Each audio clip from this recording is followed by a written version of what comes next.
waan tokko garuu isanni jedhe kanan sin yaadachiisu galma Minilik Oromoon yoo gale yoo hin du'a yoo hin balleessee bada yoo hin du'a yoo balleessee bada biyyattis ergaa kana muummicha ministeeraa haaraati akka nutti itti nu himani jedheen ture jechuudha. Inni attamee wajjanii Iyyaasuun kan algaa Minilik dhaaleessadha. Waggaa 5 tokko maal algaa sana gubbaa ciisuu yaaleera. Oromoon calqaba algaa sana gubbaa yaaleessadha. Sharri shawaa hin dandeenye akka taanetti aangoorraa buusanii asii fachi deemaa ture. Caakkaas karaa Walloo Affaar kana maal kana deemaa ture booda qabame litiraarii Haile Sillaaseen hin qale jechuudha. Hin qalame jechuudha. Oromoon dura galma Minilik gahe. Oromoon lammaffaa galma Minilik gahe Haile Sillaasee mataan masaati. Iyyaasuu qale. Innis egaa warruma karaa shawaa karaa Walloo kana sanyii lakkaawwatudha.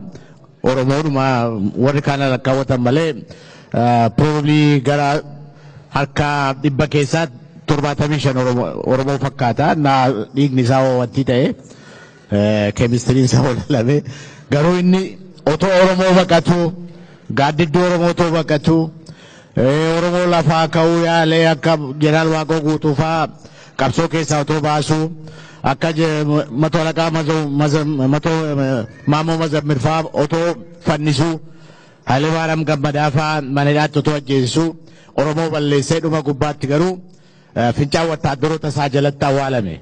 Innis Oromoo balleessee badee jechuu kooti. Sadaffaa kan dhufe jeneraal Tafarii Bantiiti. Innis cheermaanii dargii jedhamsa liqambarii dargii ta'ee ture.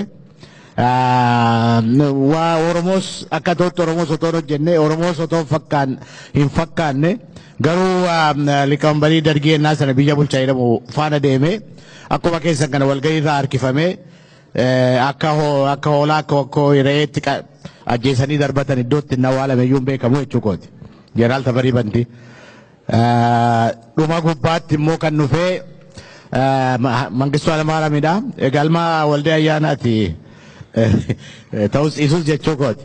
Hamma isaa garuu beekaa Oromoo kan balleesse, kan ajjeese, kan fannise hin jiru.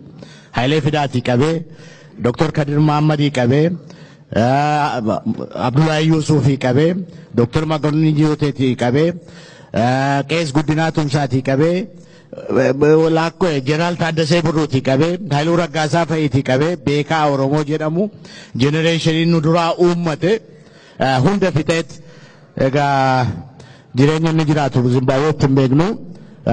Warra kaanis warra Jeneraal Damsee Bultoofaa, Manii Duguseefaa baay'ee balleessee ofiisaatii badee hin banne.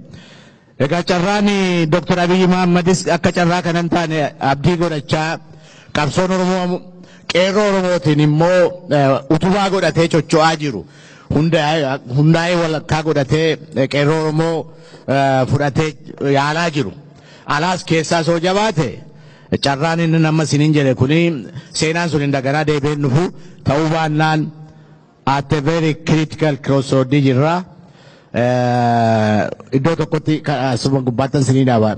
Ijaa natti dhaga'ameeffan isa dubbadhaa jechuukooti. Walii soddoo jedhamu tokko dhagneetu jaarsi biyyaa nu eebbisu yaa jaranan irraanfachiinaa jedhe.